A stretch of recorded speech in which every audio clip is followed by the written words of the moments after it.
तो आपके जीवन का सबसे बड़ा दर्द क्या है? मेरे फादर।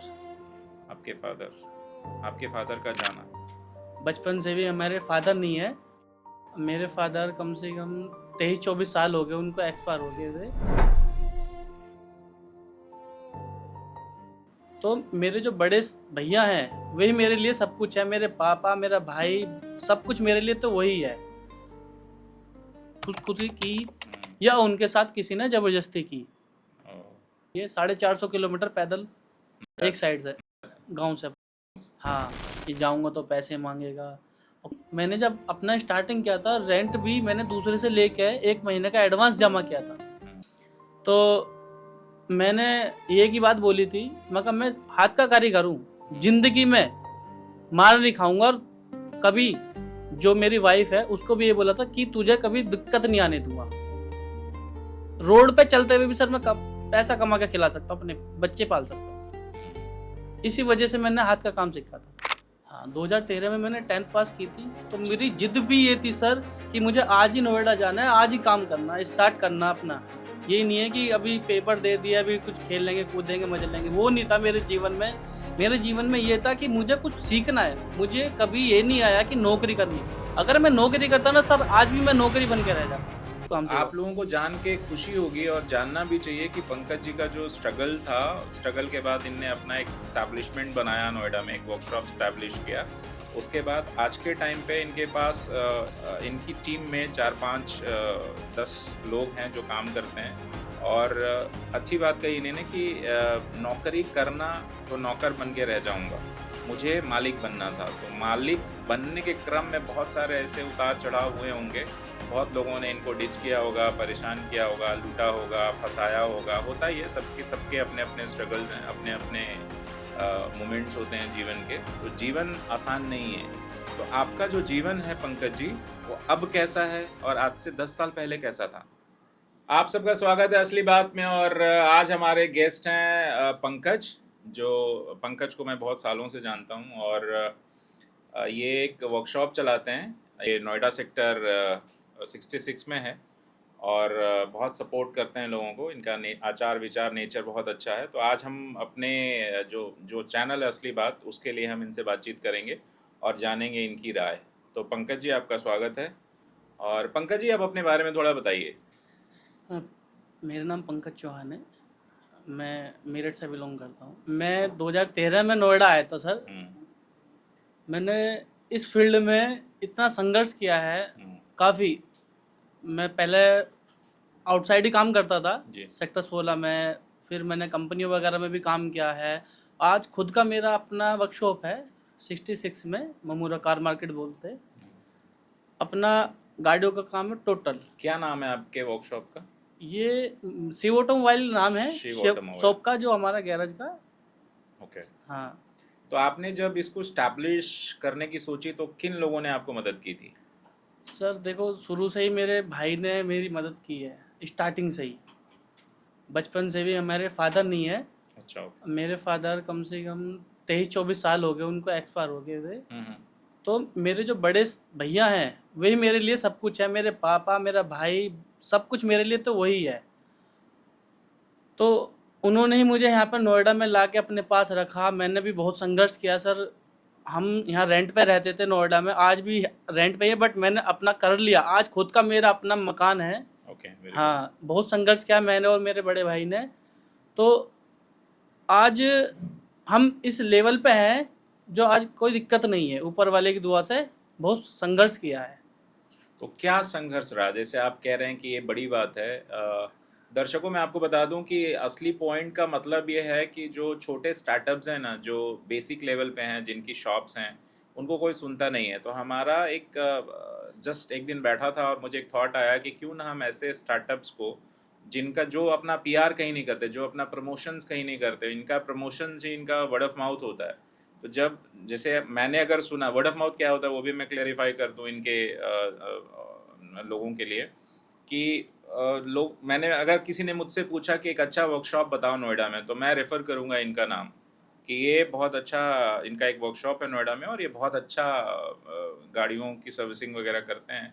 तो मुझे लगा कि इनकी जो एक ख़ास बातचीत है उनसे किया जाए और इनसे इनकी जो राय है वो जानी जाए कि ये अपने जीवन में क्या इनके स्ट्रगल्स रहे, क्या संघर्ष रहा, क्या इनके हाइलाइट्स रहे, क्या इनका अचीवमेंट रहा। अपने दम पे नोएडा में एक मुकाम बनाना ये बड़ी बात है और इसी कड़ी में हम बातचीत कर रहे हैं पंकज जी से। पंकज जी पेशे से एक मैकेनिक है और इनका अपना वर्कशॉप है और उस वर्कशॉप में मतलब काफ़ी बिजी होते हैं, तो मैं अभी आज इनको लेके आया कि आप चलिए और अपनी राय जो फ्रेटर्निटी है या जो यूट्यूब के दर्शक है या जो चैनल के दर्शक हैं उन लोगों को जानना चाहिए।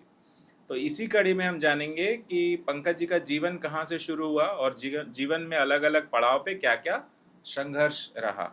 तो आप कहाँ से हैं पंकज जी बेसिकली? सर मैं मेरठ से हूँ। बड़ा मवन हमारा गांव है। जी। हमारे पे एक शुगर मिल है, उस गांव से हम बिलोंग करते हैं। डिगोली गांव का नाम है। अच्छा। हाँ, 2013 में मैंने 10th पास की थी। तो अच्छा। मेरी जिद भी ये थी सर कि मुझे आज ही नोएडा जाना है, आज ही काम करना है, स्टार्ट करना अपना। ये नहीं है कि अभी पेपर दे दिया, अभी कुछ खेल लेंगे, कूदेंगे, मजे लेंगे, वो नहीं था मेरे जीवन में। मेरे जीवन में ये था कि मुझे कुछ सीखना है। मुझे कभी ये नहीं आया कि नौकरी करनी। अगर मैं नौकरी करता ना सर, आज भी मैं नौकरी बन के रह जाता। पर मैंने बचपन से ही ये सोचा था कुछ अपना करना है, हुनर सीखना है अपने अंदर, जो मैं कभी मार ना खा सकूं। मैंने स्टार्टिंग की इसी काम में और आज भी इसी काम में ही हूँ 2013 से। ना ही छोड़ के घर बैठा, नौकरी करता था तब भी, और ना ही कभी वैसे काम छोड़कर दूसरे काम में गया फील्ड में। हमेशा से एक ही फील्ड में हूँ 2013 से, और आज का दिन है 2026 चल रहा है। आज अपना खुद का है। तो नोएडा से मतलब अगर आप मेरठ से हैं बेसिकली, फिर नोएडा में आपने क्यों सोचा कि मुझे नोएडा में ही काम शुरू करना है? देखो, नोएडा में मेरा भैया रहता था। अच्छा। तो मुझे थोड़ा सा भैया की सपोर्ट थी कि भाई उनके पास रह लूँगा, थोड़ी सपोर्ट मिल जाएगी, कुछ रूम वगैरह में या घर में खर्चे में किसी भी चीज़ को लेकर। देखो, बड़ा भाई रह रहा है तो थोड़ा सपोर्ट तो करेगा ही, सारे करेगा थोड़ी का। तो मैं इस वजह से उनके पास ही आया। उन्होंने फिर मुझे, एक जानकार है हमारे, उनके पास काम के लिए रखवा दिया था कि इसको तो काम से आप लोगों को जान के खुशी होगी और जानना भी चाहिए कि पंकज जी का जो स्ट्रगल था, स्ट्रगल के बाद इनने अपना एक स्टैब्लिशमेंट बनाया नोएडा में, एक वर्कशॉप स्टैब्लिश किया। उसके बाद आज के टाइम पे इनके पास इनकी टीम में 4-5 10 लोग हैं जो काम करते हैं। और अच्छी बात कही इन्होंने कि नौकरी करना तो नौकर बन के रह जाऊंगा, मुझे मालिक बनना था। तो मालिक बनने के क्रम में बहुत सारे ऐसे उतार चढ़ाव हुए होंगे, बहुत लोगों ने इनको डिच किया होगा, परेशान किया होगा, लूटा होगा, फंसाया होगा, होता ही है। सबके सबके अपने अपने स्ट्रगल्स हैं, अपने अपने मोमेंट्स होते हैं जीवन के। तो जीवन आसान नहीं है। तो आपका जो जीवन है पंकज जी, वो अब कैसा है और आज से 10 साल पहले कैसा था? अब तो देखो काफ़ी खुशहाल है। शादी भी हो गई, बच्चे हो गए, अब तो थोड़ा सा खुशहाल है। पर पहले का बहुत स्ट्रगल रहा है हमारे जीवन में काफ़ी। शुरू से ही हमने थोड़ा सा, फादर थे ही नहीं, घर में भी थोड़ी सी परेशानी थी, इस वजह से हमने आगे पढ़ना नहीं चाहा। हमने सोचा भाई माँ को सपोर्ट कर जाए।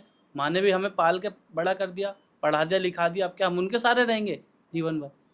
हमने सोचा कुछ अपना करते हैं, माँ को लिए थोड़ा सहारा लगाते हैं। तो हम नोएडा आ गए।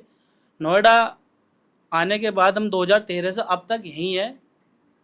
अब बढ़िया चल रहा है जीवन, बहुत खुशहाल है, घर में भी और मेरे जीवन में भी सब चीज़ बढ़िया है। तो आप जो आपके मैकेनिक भाई लोग हैं, उनके आपको बहुत लोग सुनेंगे इस पॉडकास्ट के माध्यम से, तो उनको आप क्या सजेशन देना चाहेंगे? मैं तो यही कहना चाहूँगा सर, देखो जीवन में कभी भी पीछे मत हटो, मेहनत में मेहनत करो। मेरे एक चाचा हैं गांव में ही, उन्होंने जब मैं काम सीखता था, उन्होंने मुझे एक ही बात बोली थी मेरे हाथ को देख के कि बेटा जितनी तू मेहनत करेगा एक दिन तेरी मेहनत रंग लाएगी।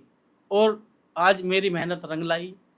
पहले मैं खुद मेहनत करता था, दूसरों के यहाँ काम करता था, आज मेरे यहाँ खुद लड़के काम कर रहे हैं, मेहनत कर रहे हैं। मैं काम अभी भी करता हूँ, ऐसा नहीं मैं काम नहीं करता, पर वो काम करता हूँ जो लड़कों पर नहीं होता। फंसा हुआ, बड़ी गाड़ियाँ है, कोई वैसा काम मिल जाए वो आ जाता है तो मैं उसको देखता हूँ। पर मेरा जो फोकस होता है सारे कामों पर रहता है आज भी। पंकज जी, आपके जीवन में अभी तक जो आप कितने साल के हैं? मैं 29 ट्वेंटी ईयर का नाइन हो ईयर्स चुका हो हूँ। गए। तो आपके जीवन का सबसे बड़ा दर्द क्या है?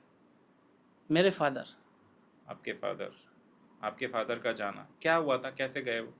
सर देखो, मैं तो 3 साल का था उस टाइम, बच्चे थे आप? 3 साढ़े 3 तो होगा कुछ। ऑब्वियसली तो आपकी कोई मुझे मेमोरी याद इतना नहीं कुछ होगा याद कुछ, नहीं है। फिर भी मुझे तो आपने जो जो फैमिली सुना होगा। बताती है, मम्मी या कोई भाई वगैरह बताते हैं, तो यही बताता कि हमारे ज़मीन जायदाद थी। हम्म।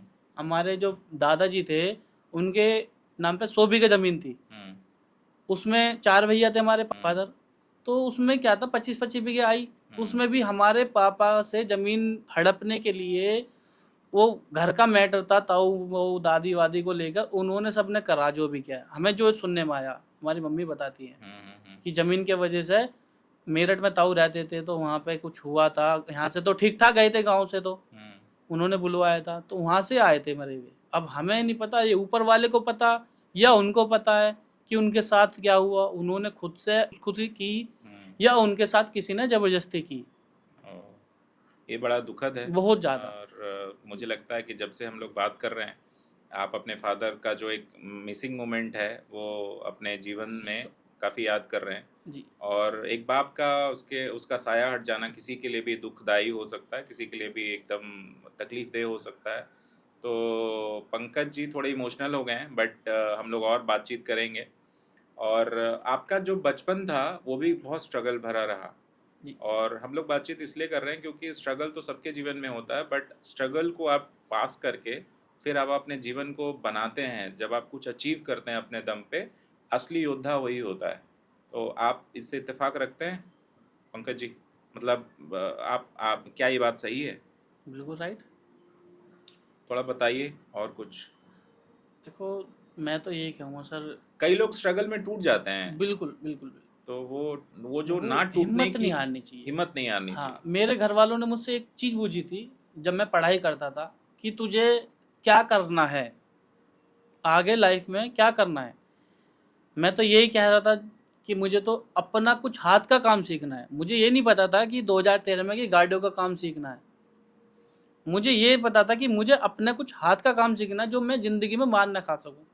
मैंने लव मैरिज की है सर। मैं आपको कुछ अपने लाइफ जीवन जी, के जी, बारे में बताना बिल्कुल, चाह रहा हूँ। बिल्कुल। तो मैंने एक ही बात बोली थी, मैं कहा मैं हाथ का कारीगर हूँ, हुँ, ज़िंदगी में मार नहीं खाऊँगा। और कभी जो मेरी वाइफ़ है उसको भी ये बोला था कि तुझे कभी दिक्कत नहीं आने दूँगा। रोड पे चलते हुए भी सर मैं पैसा कमा के खिला सकता हूँ, अपने बच्चे पाल सकता हूँ। हुँ। इसी वजह से मैंने हाथ का काम सीखा था। तो आपने लव मैरिज किया है। आज जी। के टाइम पे जो हमारा समाज है, वो जी। लव मैरिज को अच्छा नहीं मानता है। देखो सर, ऐसा नहीं है, 5 उँगली बराबर नहीं है। मैं तो ये कहूँगा कि अगर तुम्हारे और उसके दोनों के विचार मिल रहे हैं, तो कोई दिक्कत नहीं फिर। अच्छा, लेकिन हाँ। समाज मानता नहीं है ना? सर समाज तो देखो, अरेंज मैरिज भी करते हैं, वो कौन सी टिकती है बताओ? कितनी अरेंज मैरिज हम देखते हैं टूटती है। हुँ, ये तो सर अपने मन की होती है कि हम उसको अब कोऑर्डिनेट कर रहे हैं, समझ रहे हैं, वो हमें समझ रहा है। ये विचार होने चाहिए दोनों। एक दूसरे को समझना बहुत ज़रूरी है शादी विवाह के बाद, नहीं तो फिर तभी घर या तो चलता है। शादियाँ टूटती है या फिर और चीज़ें एक्स्ट्रा मैरिटल वगैरह होता है, एक्स्ट्रा देखो, अफेयर जिसको आप बोलते हैं, वो भी होता है। तो वो कहाँ होता तक है, सही है कि आजकल होता आप है। देख रहे हैं समाज में मतलब एक्स्ट्रा मैरिटल बहुत हो रहा है कि किसी की वाइफ़ किसी के साथ, किसी का हस्बैंड किसी के साथ है, और बहुत सारे केस मुकदमे हो रहे हैं, डिवोर्स हो रहे हैं। तो ये बड़ा मार्मिक सा होता है क्योंकि हमारे टाइम पे जब हमारे और 2 जनरेशन पहले की जब हम बात करते हैं, तो उस समय ये तलाक और शादी टूटना, डिवोर्स ये सब था ही नहीं। जिसके भी साथ आपकी शादी हो गई है, या वो अच्छा है या बुरा, अच्छी है या बुरी, आपको उसके साथ रहना ही है। बिल्कुल। तो मुझे लगता है जीवन यही है कि आप किसी के साथ, क्योंकि आप कभी भी परिपूर्ण नहीं होते हो। आपके जीवन में कुछ न कुछ कमी होती ही है। जब आप वो कमी को भरते हो, उसी को शायद जीवन कहते हैं। देखो, शादी के बाद एक दूसरे को समझना बहुत ज़रूरी होता है। अगर आप एक दूसरे को नहीं समझोगे, तो जीवन नहीं। बहुत जीवन में इतनी दिक्कत परेशानी आती है, काफ़ी मेहनत करनी पड़ती है। ये जीवन ऐसे नहीं कटता, ऐसे ही चलता। हमने बचपन से और आज तक इतनी मेहनत किया, इतना संघर्ष किया है, जो आज इस मुकाम पे खड़े हैं अपने। अगर हम नहीं करते, तो हम आज यहाँ नहीं होते। आपका जीवन में आपकी पत्नी का सहयोग रहा है? बहुत शुरू से रहा सर। उसने क्या-क्या? एक बात बोली थी मुझे कि मैं नहीं जानती कुछ भी, मैं सिर्फ इतना जानती हूँ कि मेरे एक दिन उसने हाथ देख लिए थे, वीडियो कॉल पे मैं बात कर रहा था, उसको नहीं पता था मैं क्या करता था क्या नहीं करता था।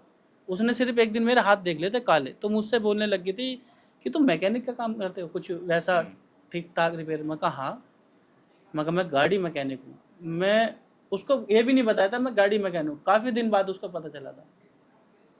उसने मेरे कभी काम से, कभी मेरे पैसे से, पहले मैं देखो 20-25 हज़ार रुपये कमाता था, आज मैं ठीक ठाक अपने बच्चा वाले सब कुछ चला रहा हूँ, पाल रहा हूँ, सब कुछ कर रहा हूँ। आज भी उसको कुछ लालच नहीं है किसी भी चीज़ का। ये बड़ी बात है। ना उसने कभी मुझसे मांगा कुछ, शादी से पहले भी 3 साल हमारा वो रहा रिलेशन, हाँ, और ना ही आज मांगती हो कुछ। मुझे वो कहती है सिर्फ मुझे तुम चाहिए और कुछ नहीं चाहिए।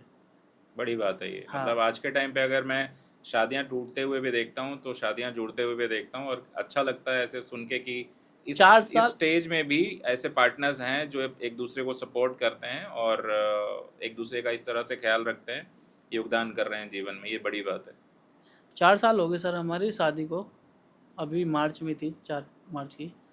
आज तक ना मैंने उसको हाथ लगाया, ना कुछ, ना हमारे बीच में कोई लड़ाई झगड़ा, कुछ भी एक्स वाई जेड। शादी से पहले भी और शादी के बाद भी जैसी पहले थी बात, आज भी वही बात है हमारे दोनों।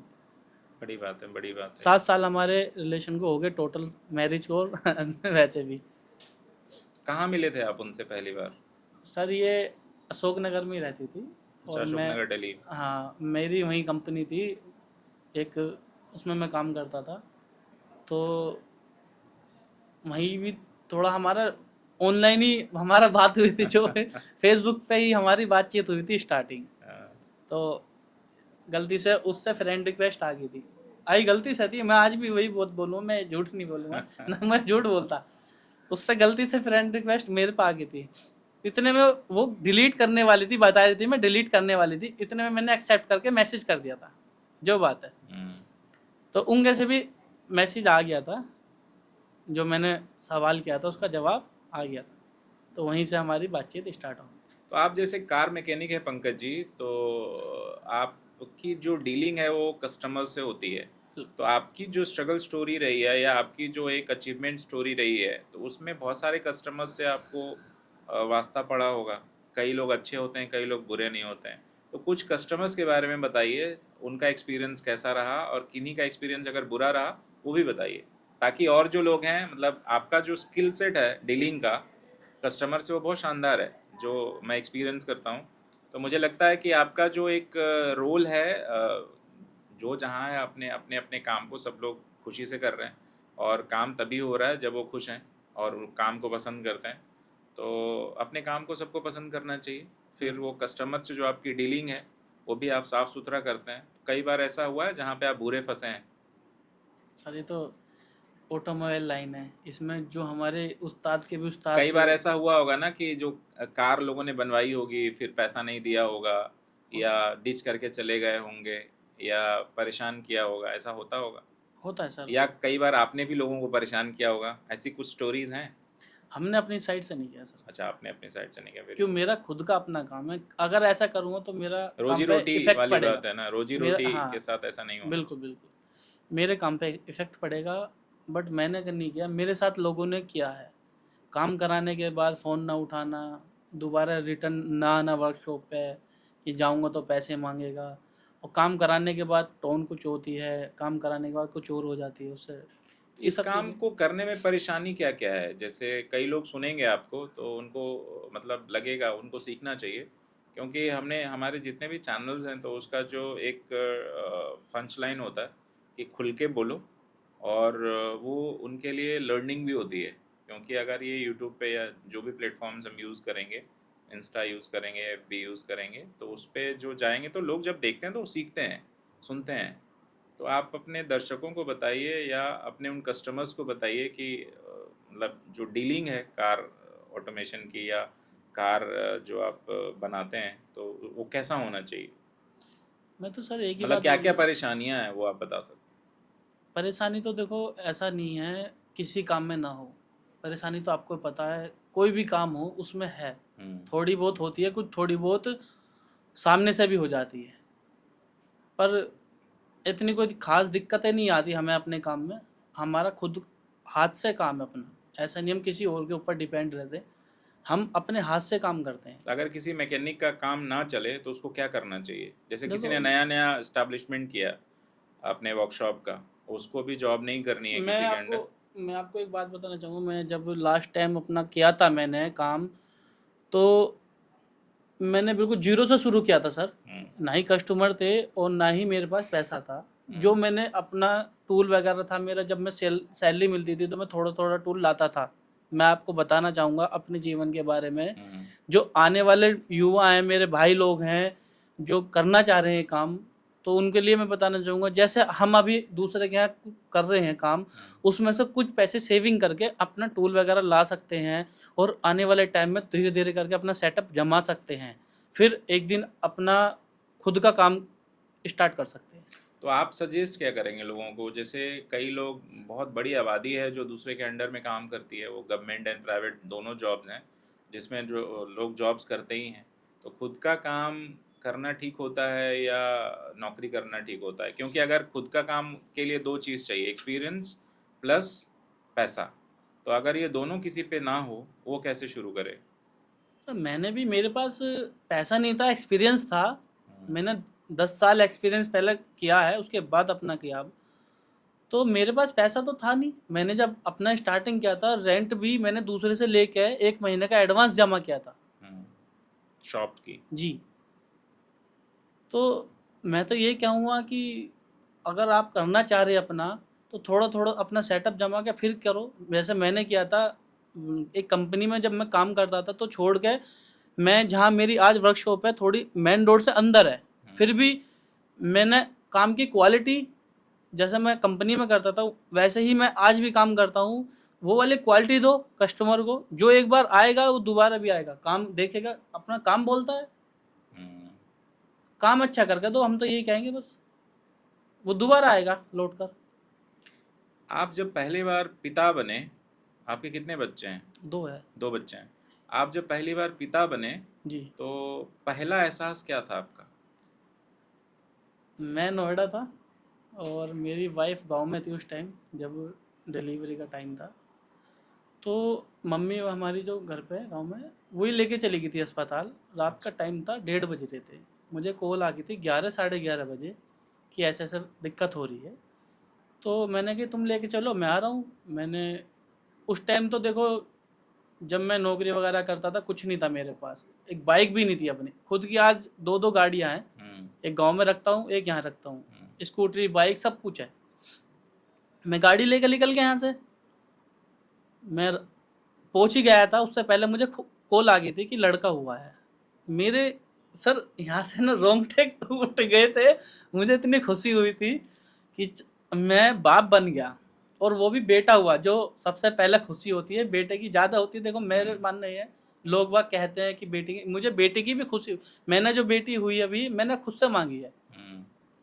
भाई एक बेटा हो ही गया था, मैंने और मेरी वाइफ ने दोनों ने बोला कि हमें तो एक बेटी दे दे बस। ये सच है कि लोग कितना भी आडंबर कर लें, लेकिन जब बेटा होता है ना, तो समाज जिस तरीके का है हमारा, तो उसमें बेटा होने की खुशी अलग ही होती है। जी। ये लोग छुपाते हैं या लोग उसको बोलते हैं कि नहीं नहीं मुझे तो बेटी चाहिए थी, या हो सकता है ये आपके पर्सनल चॉइस हो, बट बेटा होने की जो खुशी होती है ना, क्योंकि वो एक वो आपका अलग है, वंश आगे बढ़ाता है, वही तो मैं कहना चाह रहा था सर। तो बेटा होने की एक अलग खुशी होती है, वही मुझे वही लगता है ऐसा। बिल्कुल। और बेटा बेटी समान ही है, हम सब भी ये जो बाइसनेस है प्रमोट नहीं करते, बट खुशी तो खुशी है। बेटी की भी अपनी खुशी होती है, बेटे होने की भी अपनी खुशी होती है। जी। तो पंकज जी, जब आपका बेटा हुआ और जब आपकी बेटी हुई, दोनों में डिफरेंस क्या था? और दोनों के जो आपका जो एक्सप्रेशन था, जो खुशी थी, वो कैसे क्या थी? कैसे कॉल आया, थोड़ा सा बताइए हमें। जो नए पेरेंट हैं उनको अच्छा लगेगा। जो मैंने आपको बताया था, कॉल आई थी तो मेरे रोंगटे खड़े हो गए थे, मुझे एक आँख में अच्छा आँसू फील, आ जाता हाँ है अपने आप। हाँ हाँ, मुझे खुशी में आंसू आ गए थे। मैं गाड़ी चला रहा था तो भैया भी थे मेरे साथ में, तो वो भी बहुत खुश है, उन्होंने तो रात में बोतल खोल दी थी जाते ही 2-3 बजे, हाँ, उनको खुशी ज़्यादा थी। मैं हाँ, चलो अच्छी बात है। तो लड़की हुई तब भी मैं नोएडा ही था, वो सेम सिचुएशन थी। मैं आधे रास्ते पहुंच गया था, कॉल आया, मुझे कही अच्छी बात है, जो हमने मांगा ऊपर वाले ने हमें दिया। आज तक जो मैंने मांगा, देखो सर, मुझे वो मिला है। ये लड़का भी मैंने मांगा था तभी मिला था, शादी को 2 साल हो गए थे, फिर उसके बाद ही हुआ था। मैंने जो मांगा ऊपर वाले से वो मिला है मुझे, आज तक जो भी कुछ मांगा है। भगवान को मानते हैं आप? बहुत ज़्यादा कभी महसूस किया आपने? महसूस किया था। एक बार मैं गोमुख गया था कावड़ लेने के लिए, 450 किलोमीटर पैदल, नोएडा एक से? साइड से, नोएडा से? गांव से अच्छा, अपने। गाँव से। हाँ, तो गोमुख से ही हमारी ये गंगा जो माँ आ रही है, ये गोमुख से ही स्टार्ट है, एक धरती में से निकल के आ रही है। तो वहाँ जाके एक ऐसा लगा था कि यहाँ शिव, वहाँ शिव, यहाँ शिव, वहाँ शिव, शिव जी दिख रहे थे वहाँ। जो पहाड़ों में ग्लेशियर जो बह के आ रहा था, वहाँ खूब आप देख सकते थे, मेरे फोटो में भी है, फोन में भी, हूबहू मुझे चित्र दिख रहे थे। मुझे नहीं, वहाँ पे जो और भी थे, वहाँ पे कुछ चुनिंदा ही लोग जा सकते हैं, वहाँ पे रास्ता नहीं है। अच्छा। है वहाँ रास्ता ऐसा है, अगर आप इस रास्ते से आप गए, वो बह गया, ऐसा रास्ता है। झरने, नदी, ना, वैसे इतना सुंदर सुंदर सुंदर नज़ारे हैं वहाँ पे। वहाँ मुझे एहसास हुआ था, हाँ है, वहाँ आपने शिव जी। महसूस किया कि जी शिव हैं, भगवान हैं। है। और हम लोग बात करते हैं अगली कड़ी में कि जैसे कई लोग आप नॉनवेज नहीं खाते हैं, पहले खाते थे, अब आपने छोड़ा है। तो ये जो लाइफ एक्सपीरियंसेस है अलग अलग पड़ाव पे, तो आपने नॉनवेज क्यों छोड़ा? सर देखो, कई हम, लोग प्रेरित होंगे, नॉनवेज खाना is not a good thing, अपना अपना चॉइस है, बट हम लोग अपनी बात तो रख ही सकते हैं ना। सर हम ठाकुर हैं, हम्म, तो हमारे क्या घरों में बचपन में खाया जाता था पहले। हम्म, अब कुछ टाइम हुआ है मुझे, अभी साल 6 महीने, ज़्यादा नहीं, मैं ऐसे कहने लग जाऊँ, मैंने बीच में छोड़ दिया था। मैं सोमवार के व्रत रखने लग गया था। मैं आपको एक बात कहना चाहूँगा, बिल्कुल बिल्कुल, मेरे खुल मन के में बोलिए एकदम आ आप। गई। मैं अभी 2017 में एक कंपनी में काम करता था, तो मैं आ रहा था छुट्टी के बाद, हम्म, ऐसे ही फ़ोन चला रहा था, ई रिक्शा में आ रहा था। अच्छा। 2 बंदे आए साइड से, मेरा फ़ोन लेके छीन गए। हम्म, संडे का दिन था सर, स्कूटी से लेके चले गए, वो कोई बात नहीं। अगले दिन मंडे था, मैंने नहा धोकर डेली वही रूटीन, अपना काम पे जाना, पूजा करनी पहले सुबह का उठ के। मैंने भगवान से मांगा, भगवान मुझे मेरा फ़ोन दिला दो। 16,000 रुपये का लिया, उस टाइम बहुत कीमत थी, बहुत 17 कीमत। 2017 में हम्म, 16-17 हज़ार का था। मैंने कि भगवान मेरा फ़ोन मुझे दिला दो, मैं 16 सोमवार बिना पानी के व्रत रखूँगा। वो मैंने रखे, मिला फ़ोन, अच्छा। ऐसा नहीं है नहीं मिला। कैसे मिला आपको फ़ोन? जो मेरी लास्ट कॉल थी, मैं एक जगह कॉल कर रहा था, बात कर रहा था, तो पुलिस वालों को फ़ोन 2-3 और हाथ लगे, ट्रेस वे कर लिया बंदे होगा। पकड़े गए। सेक्टर 20 के थाने से मुझे कॉल आई। पहले कॉल उस कॉल पे गई जो लास्ट वाले कॉल मेरी चल रही थी। उस कॉल पे जो बात हुई से, उन्होंने मुझे कॉल की कि ऐसा ऐसा फ़ोन आया मुझे, आप सेक्टर 20 के थाने में चले जाइए, आपका फ़ोन मिल जाएगा। ये बंदे पकड़े गए। और इत्तेफाक से सर, मेरा बिल भी मेरे फ़ोन, मेरे पर्स में, उन्होंने बिल लेके बुलवाया था कि आ जाना, बिल लेके आना। पर मैं ठीक है, मैं पहुंच गया 20 मिनट में सर।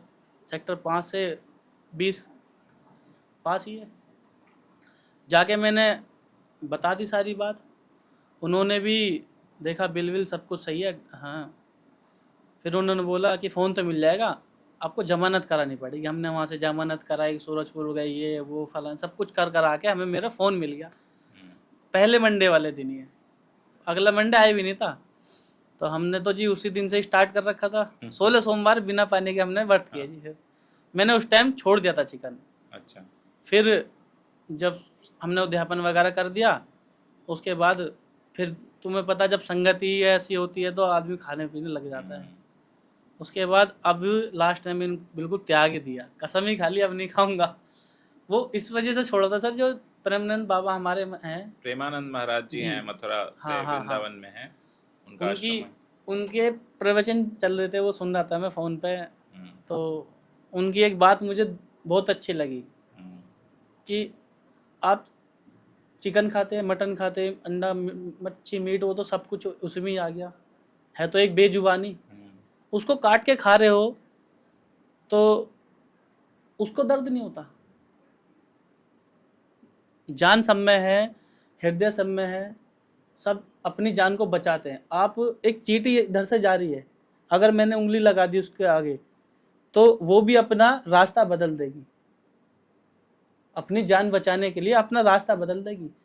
तो उसके अंदर भी जान है, पाप नहीं करना चाहिए। चिकन मटन मैं तो कहता हूँ नहीं खाना जीव चाहिए, हत्या नहीं जीव होनी हत्या चाहिए। नहीं करनी चाहिए, मैं तो ये कहूँगा। मुझे उनकी बात लगी थी। तो उसकी वजह से आपने फिर हाँ, खाना छोड़ बिल्कुल दिया। ही तो बिल्कुल। जब आप मटन चिकन मतलब आप नॉनवेज खाते थे और जब आपने छोड़ा, तो दोनों के लाइफ में कोई डिफरेंस है हाँ, कुछ टाइम तो मुझे लगा था कि कि खा खाना चाहिए? लूँ, टेम्पटेशन फिर होता है अंदर से, देख क्रेविंग के भी होती 1-2 बार मन में विचार आया खा लूँ, फिर नहीं, मन को थोड़ा है। मन समझाया, को कंट्रोल करना पड़ता है। मन को थोड़ा समझाया, मैं कहा नहीं, अब नहीं खाऊँगा। तो जैसे हम लोग बात करते हैं कि माता पिता जीवन में इम्पोर्टेंट हैं, महत्वपूर्ण हैं, क्योंकि वो छत के रूप में आपके साथ हमेशा से ही खड़े होते हैं। और मुझे लगता है कि पिता का ज़्यादा रोल है। माँ स्नेह भरती है, स्नेह देती है, आपको प्यार करती है। पिता आपको पर जीवन में लड़ना सिखाता है। जीवन में एक जो प्रोटेक्शन होता है वो करते हैं कि भैया ये मेरा बेटा है, इसको मेरे वाले स्किल सेट आने चाहिए। और उस परिवेश में हम बात करेंगे पंकज जी कि पिता तो हम बात कर चुके हैं कि कितना इम्पोर्टेंट है। माता का क्या रोल है आपके जीवन में? सर, मेरे लिए तो माता और पिता, मेरी माँ है कि उन्होंने ही मुझे पाला है, बचपन में ही मेरे पापा चले गए थे, हम्म, तो उन्होंने ही हमें पाला है। 4 बहन भाई हैं हम, टोटल मिलाकर 2 बहन 2 भाई। हम्म। तो पढ़ाई-लिखाई उन्होंने बहुत संघर्ष किया है, हमसे भी ज़्यादा उन्होंने किया, हमने तो इतना नहीं किया होगा तब जितना इतनी उन्होंने किया। फैसिलिटीज़ भी नहीं नहीं होती थी। थी। अब ज़्यादा अब जा फैसिलिटीज़ है, टेक्नोलॉजी है। पहले इतनी टेक्नोलॉजी और फैसिलिटीज़ नहीं होती थी। तो उन्होंने तो देखो खेत का काम जानती है, वो तो कुछ जानती नहीं, और खेत में ही वो अपना, हमारे खेती बाड़ी है थोड़ी बहुत जो भी है, उसमें ही अपना परवरिश करना, बच्चे पालने, दिन में खेती करना, रात में चक्की चलाना, बहुत संघर्ष किया उन्होंने। पूरी पूरी रात नहीं सोती थी, काम करती थी दिन में भी कि मेरे बच्चे पल जाएंगे, मेरे बच्चे पल जाएंगे। इस वजह से ही हम पल गए, नहीं तो हम नहीं पलते। हमारे मम्मी को बोल जाता है इसको घर भेज दो, इनके बच्चों को अनाथ आश्रम छोड़ दो, सब जमीन घर घेर सब कुछ हत्या लो, ये सब चीज़ें चली थी हमारे जीवन में। हम्म। इतना इतना परेशान थे ना बचपन में बहुत, जिसको कर, पर आज सब कुछ ऊपर वाले का शुक्र है, ठीक है। सब ठीक है। हाँ। जीवन में कई बार हम लोग देखते हैं कि जैसे माँ बाप तो अपने बच्चों को बड़े कष्ट से और परेशानियों से पालते हैं। बाप बच्चे भी अच्छा करते हैं। फिर जब उनकी शादी होती है, फिर घर में लड़ाई झगड़े होते हैं। और जब लड़ाई झगड़े होते हैं तो जब माँ बाप को आपकी ज़रूरत होती है, यानी जो बच्चे जब बड़े होते हैं, जब माँ बाप को सपोर्ट की ज़रूरत होती है अपने ओल्ड एज स्टेज पे, तो कई लोग उनको वृद्धाश्रम में भेज देते हैं और ओल्ड एज होम में भेज देते हैं। और आजकल उसका चलन भी बहुत बढ़ गया है कि आपको अगर घर में सुकून चाहिए, अच्छे से रहना है, तो आप माता पिता को वृद्धाश्रम भेज दो, जो आपका अपना कंट्रीब्यूशन है। क्योंकि बचपन में तो आपने उनकी सेवाएं ली, पर जब आपका टर्न आया उनको सेवा करने का, जब उनको ज़रूरत है, तब लोग उनको वृद्धाश्रम में भेज रहे हैं। और ये सच है, मतलब इसमें छुपाने जैसा कुछ भी नहीं है। इतने ओल्ड एज होम में आप जाके देख लो, करोड़ों लोग, लाखों लोग रह रहे हैं।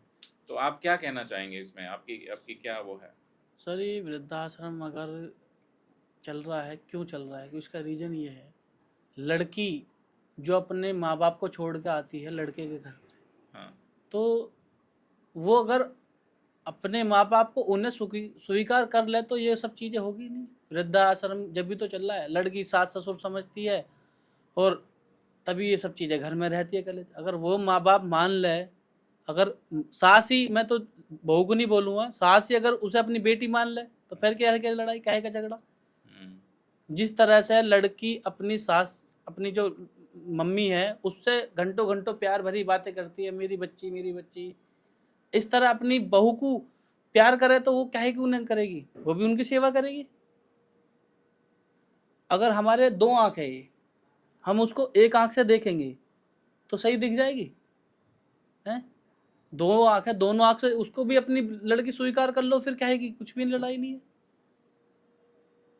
एक आँख से उसे देख रहे हो, उसको दोनों आँख से देख रहे हो, तो फिर फर्क तो आएगा। होता यही है कि जो अपनी बेटी है, अगर वो 9 बजे सो के उठ रही है, और अगर बहू 9 बजे सो के उठे, तो उसको आप सुनाते हो। होता ही, तो जब बेटी और बहू में आप डिफरेंस कर देते हो, बिल्कुल। यहीं से सारा गेम गड़बड़ हो जाता है। तो आप जब अपनी बेटी को बेटी मानते हैं, और क्योंकि वो भी कहीं की बहू बनेगी, तो कहीं से आपने भी जो बहू लाई है वो भी कहीं की बेटी है। तो कहने का मतलब ये है कि अगर आप उसको अपनी बेटी की तरह ट्रीट करते हैं, तो वो भी आपको अपनी माँ की तरह ट्रीट करेगी, और यही जीवन है। मतलब बिल्कुल। जीवन में जो संघर्ष है, जो फ्रिक्शन है, जो लड़ाई झगड़े हैं, उसको समाप्त करके बैठ के डिस्कशन करा करा जाए। और तो मुझे लगता है कि जो जीवन में, हर किसी के जीवन में विवाद है, हर किसी के जीवन में लड़ाई झगड़े, पारिवारिक समस्या है, उसको सुलझाना चाहिए। लड़ाई झगड़े में फिर वो बहुत चीज़ें खराब हो जाती है, वो ठीक नहीं है। कहते हैं लड़के के लिए बड़ा जीवन बहुत कष्ट भरा है। हम्म, अगर वो अपनी बीवी की सुने तो गुलाम, अपनी माँ की कहे तो उनका माँ का गुलाम। ये होता है, लड़के का तो मरना ही है सर। ढोल की तरह दोनों तरफ से हाँ, वही बजाए कहता जाते हूँ, हैं। लड़के का तो मरना ही है। लड़के का लड़के। लड़के जो वाइफ है उसके घर वाले कहते हैं कि कहता नहीं कुछ, कोई ये नहीं है। वो किस किस की सुने, किस किस को कहे। मुझे लगता है लड़कों के जीवन में ज़्यादा संघर्ष है, कहे वो दिखता नहीं किसी को। आप अगर पैसा नहीं कमाते हो जीवन में, तो आपकी कोई वैल्यू नहीं है। ना आपके घर बिल्कुल, में कोई माँ बाप इज्जत करेंगे, कोई ना भी नहीं। आपकी बीवी इज्जत करेगी, ना आपके बच्चे इज्जत करेंगे। तो आज का परिवेश ऐसा ही है, आज का माहौल ऐसा ही है कि अगर जितना ज़्यादा आप पैसा कमाते हैं, उतना ही ज़्यादा आपको रिस्पेक्ट दी जाती है। बिल्कुल। और लेकिन जब पैसा ही सब कुछ नहीं है, तो पंकज जी से और जानते हैं कि पैसे का क्या इम्पोर्टेंस है जीवन में। पैसा होना चाहिए या देखो, बहुत नहीं होना चाहिए? नहीं नहीं, पैसा होना भी चाहिए और बहुत भी नहीं होना चाहिए। एक पैसा ज़रूरत पूरी कर सकता है बस, उससे ज़्यादा कुछ नहीं। उससे ज़्यादा चाहिए भी नहीं नहीं, लोगों को। मैं ज़्यादा तो ये पैसा होना, कहूँगा, पैसा भी उस फिर परिवार खराब होता है फिर। बू आ जाती है सर। ज़्यादा पैसा भी अगर आ जाएगा, आज मैं हूँ, मैंने देखो बचपन से पैसा नहीं देखा। आज जो कुछ है सब कुछ अपने दम पे है, सब कुछ अपने आप ने किया है। अगर आज लिमिट से ही है, ऐसा नहीं है कि भगवान की कृपा ज़्यादा हो रही है, ऐसा नहीं है। एक लिमिट से ही होना चाहिए। ना मैं गरीब में गरीब हूँ, ना अमीर में अमीर हूँ। इतना तक होना चाहिए। इतना पैसा होना चाहिए कि हाँ, आपका जीवन ठीक से चल बस, जाए। बस, बस, बस। उससे ज़्यादा भी पैसा दुखदायक ही होता है। फिर आदमी के अंदर क्या थोड़ी-सी मैं आ जाती है, फिर गलत काम करने चालू कर देता है, किसी को सुनता नहीं है, फिर अपने ही वही चलते हैं। पंकज जी, दोस्ती के बारे में थोड़ा सा बातचीत करते हैं कि वो भी एक जीवन में बड़ी कड़ी है, और दोस्त के बिना भी जीवन अधूरा ही है। जैसे माँ बाप, पति, बच्चे के बिना जीवन जीवन नहीं है। इसी कड़ी में दोस्त भी इम्पोर्टेंट रोल प्ले करता है। कहते हैं कि जहाँ पे दोस्त नहीं है, वहाँ पे आपके जीवन में एक कमी सी रह जाती है। मतलब दोस्ती की बहुत बातें होती है जिसमें आप भी मदद करते हैं उनकी, और वो भी मदद करते हैं आपकी। तो दोस्ती को आप कैसे देखते हैं? आपके दोस्त हैं? जी, गाँव दोस्ती में क्या तो होनी चाहिए, कैसे होनी चाहिए? गाँव में तो काफ़ी है, अच्छा, यहाँ तो गांव में कुछ ही काफ़ी हैं, हैं। 2-4 ही अपने जो मेन कहते मेन हैं कि हैं। जब आपके पास कोई खड़ा नहीं होता, तो दोस्त खड़ा होता है। जी। तो दो इसके अलावा कोई परिभाषा है दोस्त की? दोस्त तो सर एक ऐसा इंसान होता है जो हम रात को आधी रात पे भी कहीं चौराहे पे खड़े हो जाएँगे, फ़ोन करेंगे, भाई ये परेशानी है, ये दिक्कत है, वो आ जाएगा। घर में क्या ना कर रहे हैं उसको कि मत जा, रात हो रही है, वो आएगा। क्यों? कल को उसको भी ज़रूरत पड़ सकती है हमारी, वो हमें फ़ोन करेगा कि भाई ऐसा परेशानी दिक्कत है, वो हम जाना पड़ेगा। तो दोस्त तो एक ऐसा इंसान है, आधी रात को भी फ़ोन करो तब आ जाएगा। हमारे बुरे वक़्त में हमारे साथ खड़ा है, हमारे खुशी में साथ खड़ा है, हर एक दुःख में दर्द साथ में खड़ा है। दोस्त सबसे बड़ी बहन वो होती है बात, उससे ज़्यादा नहीं है कुछ। आपने मेरठ और नोएडा में, मेरठ में आपका जन्म है, नोएडा में आपका कारोबार है। तो नोएडा को और मेरठ को कैसे देखते हैं आप? नोएडा अच्छा लगता है आपको या मेरठ अच्छा लगता है? जब सर काम और पैसा देखना हो तो नोएडा ही अच्छा लगता है। जब गाँव जाते हैं वहाँ की जो नेचुरल हवा है, पानी मिट्टी है, है, हम देखो जहाँ वहीं से पैदा जुड़े हुए होते हैं। हैं, तो हमें तो वही अच्छा लगता है। यहाँ तो हम सिर्फ़ एक अपनी जीवन यापन के लिए। ज़रूरतें पूरी करने के लिए आए हैं, और उससे ज़्यादा हमारे यहाँ कुछ है भी नहीं। कमा रहे, खा रहे, घर चल रहा, परिवार चल रहा, जीवन सुखी चल रहा, उससे ज़्यादा कुछ नहीं है यहाँ। नोएडा एज ए शहर आपको कैसा लगता है? सेफ है रहने के लिए? देखो, दिल्ली से तो अच्छा ही है। ये दिल्ली तो बहुत ही बुरा हाल है। यहाँ फिर भी थोड़ा सुकून है। अगर मुझसे कोई बोले 1 लाख रुपए महीना सैलरी ले लो, दिल्ली में आ जाओ, मैं नहीं जाऊँगा। मैं दिल्ली में भीड़ नोएडा भाड़ में ही बहुत रह है। सकता हूँ, मेरा जी नोएडा में लगता है। उससे ज़्यादा मैं कहीं नहीं जाता, इस शहर को छोड़ के, या अपना शहर मेरठ। की अपनी आबो हवा होती है, बेशक, अपना शुरू अपना से ही यहीं रहे अपना हैं। इन्वायरमेंट होता है, बिल्कुल। अपना शहर आपको एक्सेप्ट करता है। जैसे बॉम्बे की हम लोग बात करते हैं, तो बॉम्बे सबको एक्सेप्ट नहीं करता। नहीं तो अगर बॉम्बे जिसको एक्सेप्ट कर लेता है, तो उसको वो तिल से तार बना देता है। जी, मतलब जी। जो एकदम जीरो से हीरो बना देता है। वैसे ही नोएडा को मैं मानता हूँ कि नोएडा में लोग खाली हाथ आते हैं, बट नोएडा में बना के बहुत कुछ जाते हैं। जब यहाँ से वो आखिरी समय होता है उनका?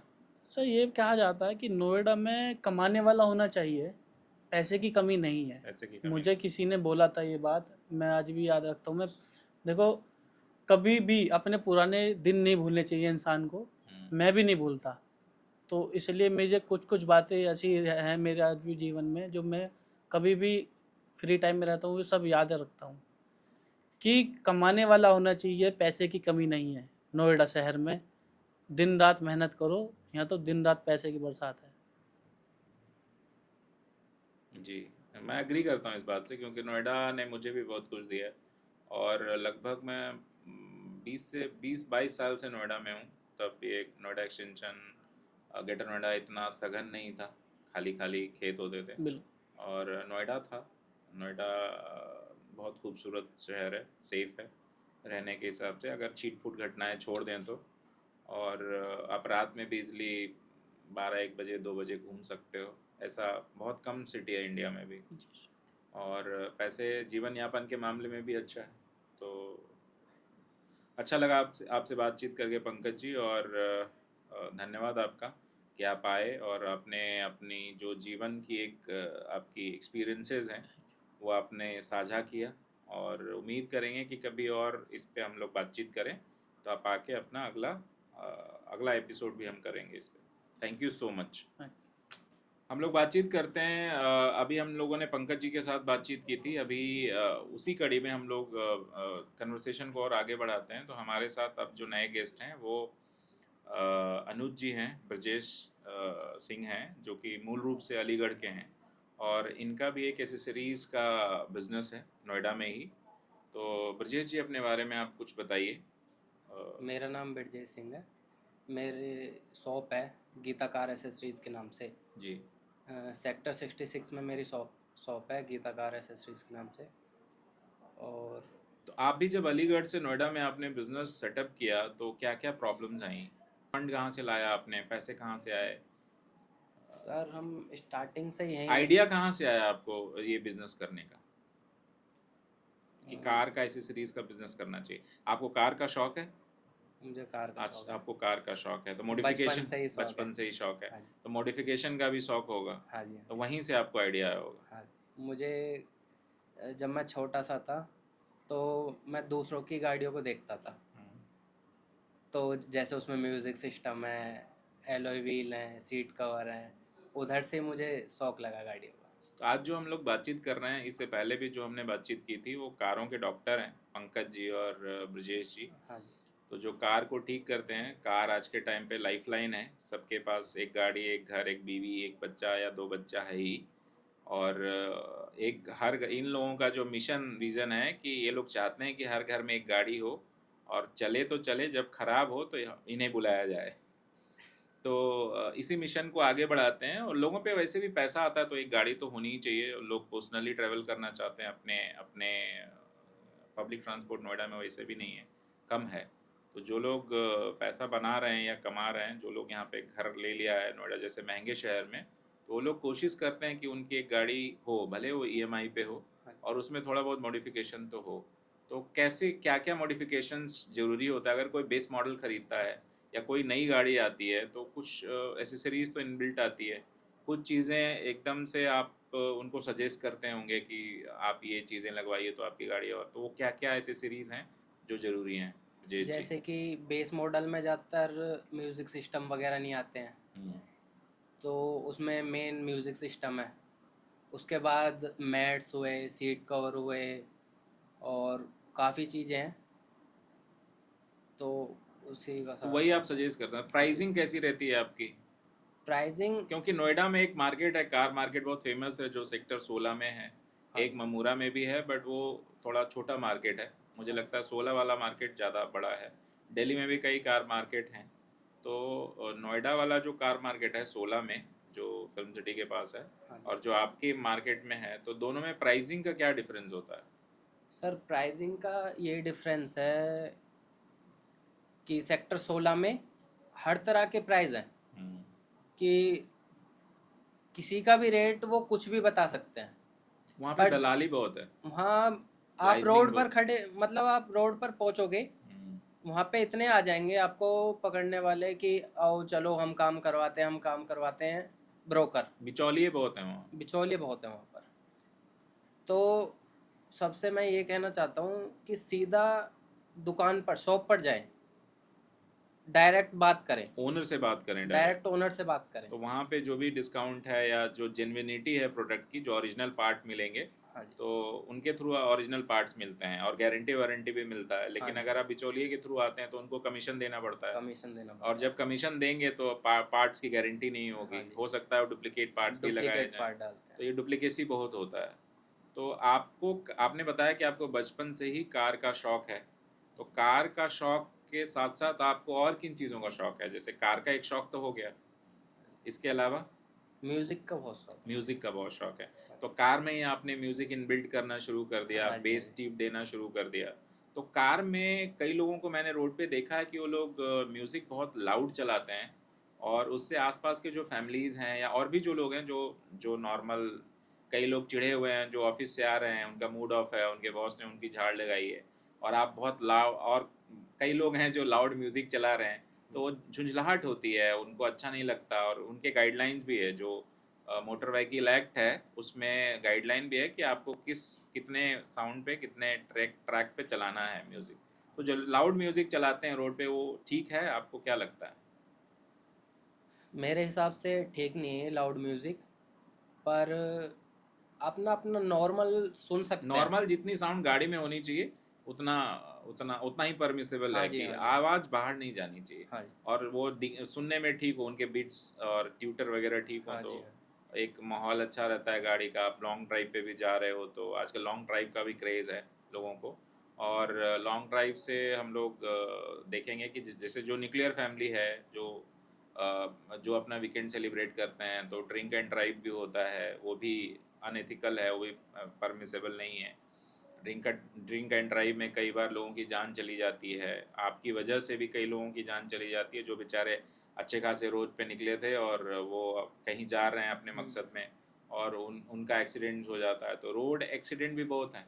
तो आजकल जो ड्रिंक एंड ड्राइव का भी केस है, बढ़ा है, लॉन्ग ड्राइव पे जाने का भी केस बना है, बढ़ा है, क्योंकि रोड्स शायद मोदी गवर्नमेंट ने अच्छा कर दिया है हर जगह पे, इसलिए लोग सेफ भी महसूस करते हैं। रोड इजी है, एक्सेसिबल है और साफ़ सुथरा है, और सुविधाएं बढ़ गई हैं, सेफ्टी बढ़ गई हैं। तो रोड सेफ्टी पे भी हम लोग थोड़ा बात करें, क्योंकि आए दिन इंडिया में एक्सीडेंट्स बहुत होते हैं। एक्सीडेंट से मैं बताता हूँ। जी।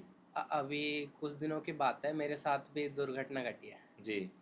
मैं जा रहा था अपनी गाड़ी से, तो सीधा जा रहा था मैं, कम से कम स्पीड थी मेरी 70-80 की। हम्म।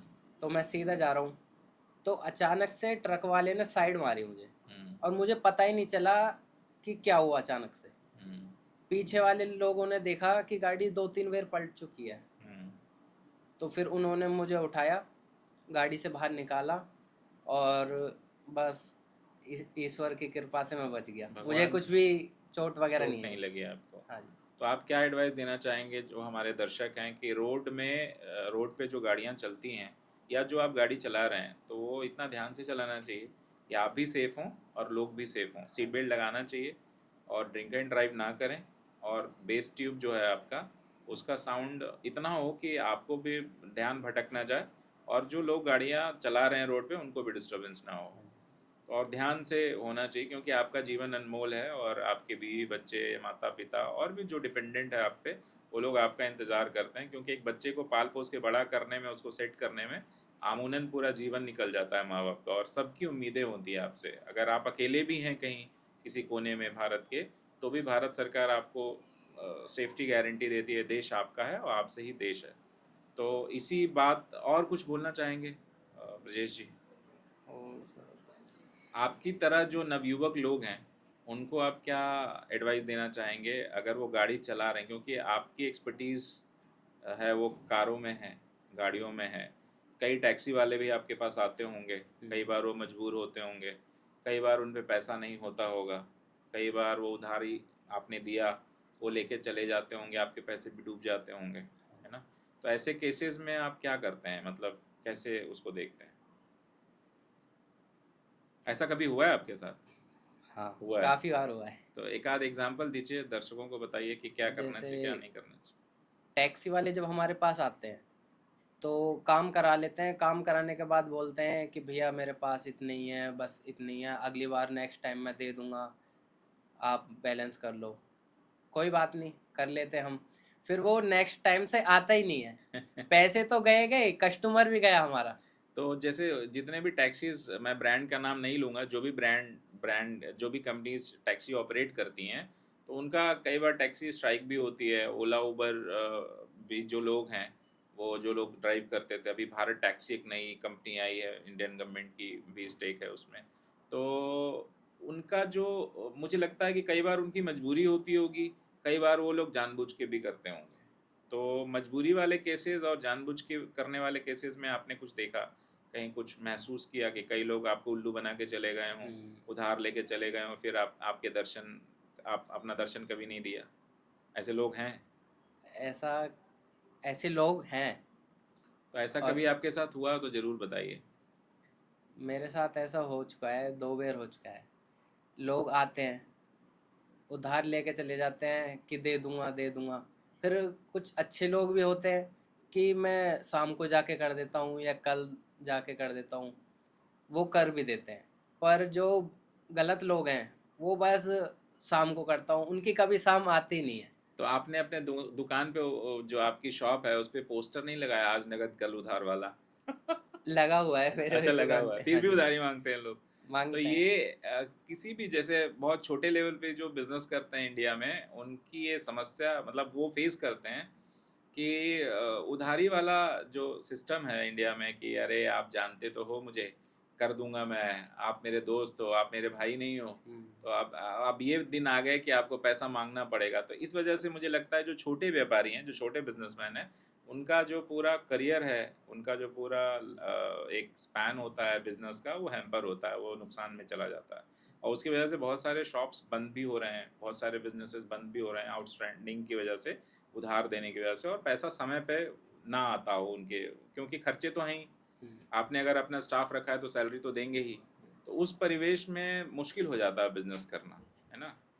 तो थैंक यू ब्रजेश जी, आप आए, आपने अपनी जो विचार थे उसको साझा किया, और उम्मीद करेंगे कि आपने जो अभी एडवाइस दिया है लोगों को रोड सेफ्टी का, लोग आपके जो फॉलोअर्स हैं, फैन बेस है, वो जो लोग आपको आइडियल मानते हैं, वो अपना, आपके एरिया में भी लोग सुनेंगे आपको। तो उनका जो है कि रोड सेफ्टी होना चाहिए, थोड़ा अपना जो एक होशो हवास में गाड़ी चलानी चाहिए, हाँ है जी, ना? आपका धन्यवाद, thank you so well much.